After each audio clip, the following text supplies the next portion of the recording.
Oh, hello guys. Pipi karon comeback leta chuanin I bongsa karon egona bongsa hi en lau rote imo Kolkata omme ki min sponsora chuanin hei hi nge kan lo chia ama hian mo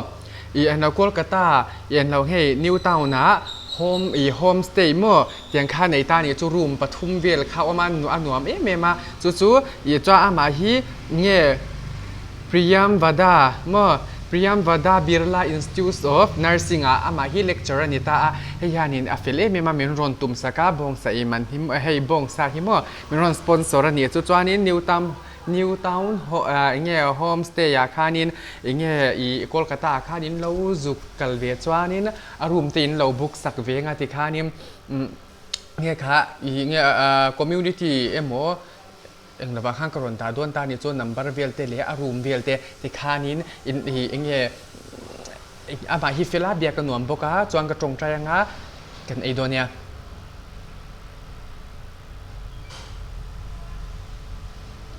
chuan hei hi ui ka zong tra mu hi lang lo che pani hi hei zong tra mu hi som thum ka ne ya chuan hei hiไม่อันตุยเนี้ยไม่อันนั่นเนี้ยจวนบงซาฮาดกระบายจวนกับมุกบังคาเต้เมียมาจงหุ่นอภิการจวนมุกบังปังไงอังคางกับมุกบังเหล่าตาอีพ่อตังอย่าตุยลุตุกรบกตาอมอังกันนี่ไทยจังเวเซเลียนดุนกันหนัวพักกันที่เหลือไม่ด้วมันเลยตัว เซลตู้ตั้มตะการะกำลังเคลียงกระไม่กับเมียที่จุดช้าเนี่ยมินเซลมาลังอุเองาเฮียเนี่ยก็อินง่ายเราเวทตัวมิเจ้ากงการะเราอินเซลฟักเดียวสุดที่จีนังตัวเราตู้เจมบุรีไม่ต้องจำมือ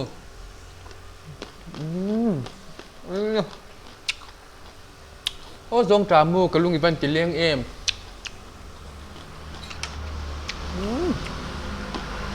ไอ้พวกเรื่องแล้วตกต้มบ่มมันนี่ล่ะไอ้พวกเรื่อง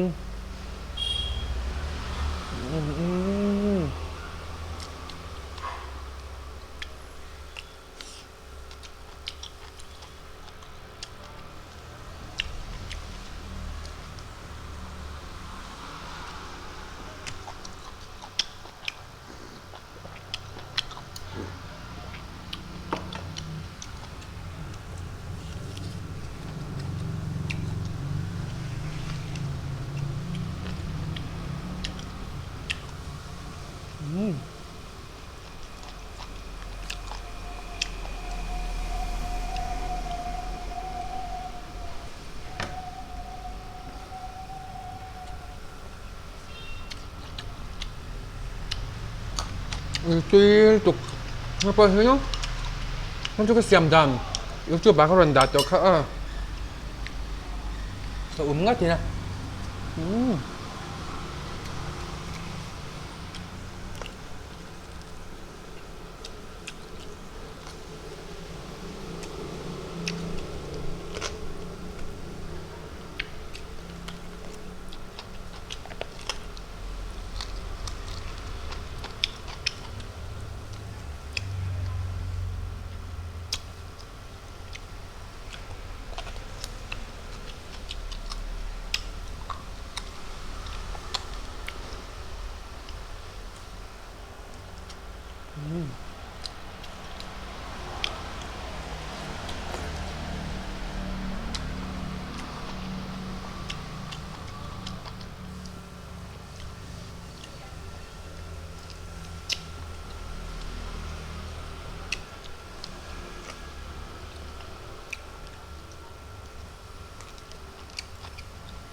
ให้ที่ท่าจะจูเกส subscriber คลินลมนะปากข้านี่บอกตา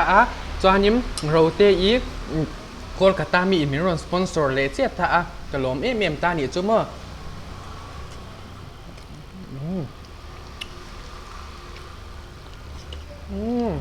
เขา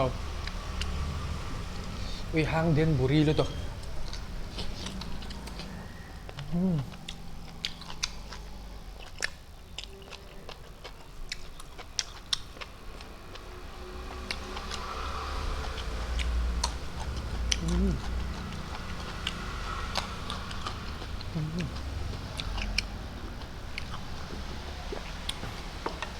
nghề mẹ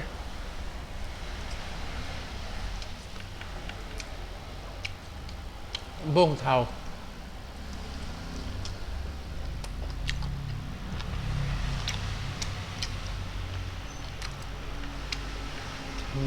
tuy đến tóc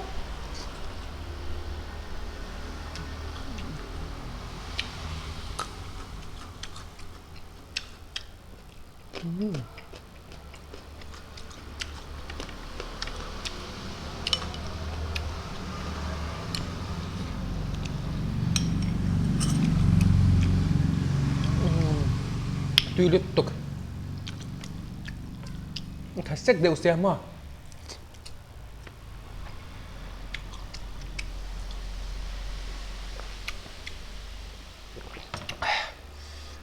mấy ăn bột mấy ăn chuông bột tuy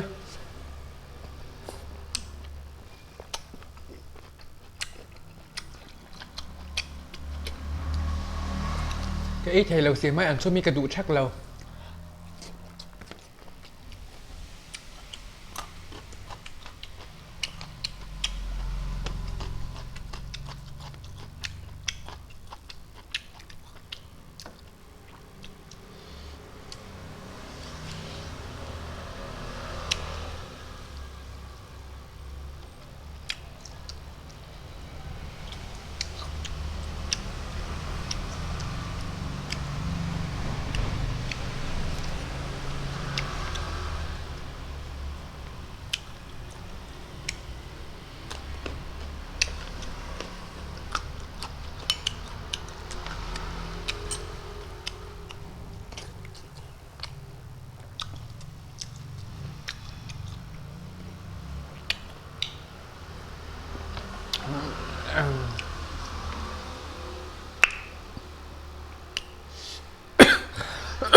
excuse me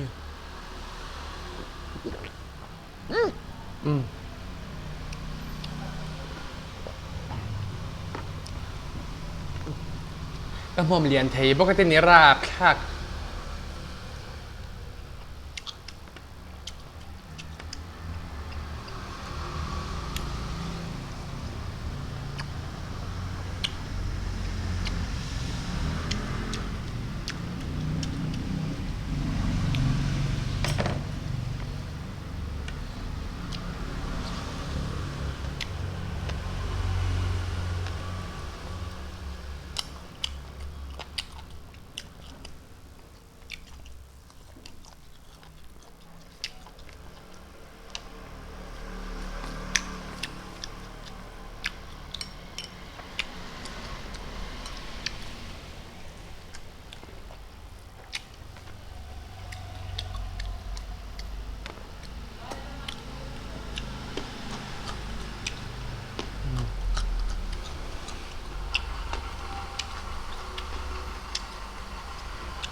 วันที่แอม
ที่ข้างกับเราดูตัวไม่อะlính lầu lính trung nhìn còn một bằng thì lẽ cái lỗ mẹ mà nhưng trong trai quý lầu tôi tía ra ra khaนี่นะบิ๊กตะกินหลัวถึงน่าจังเทอุลากตีอ่ะที่เล่นเฮโรดานุปุยถึงพะเลางัดจามไงเราอตูจวนจามสีฉินฮีกระจามเราจามริมเหลี่ยมริมเตียนมวงเตียนจานมูชิงอุลา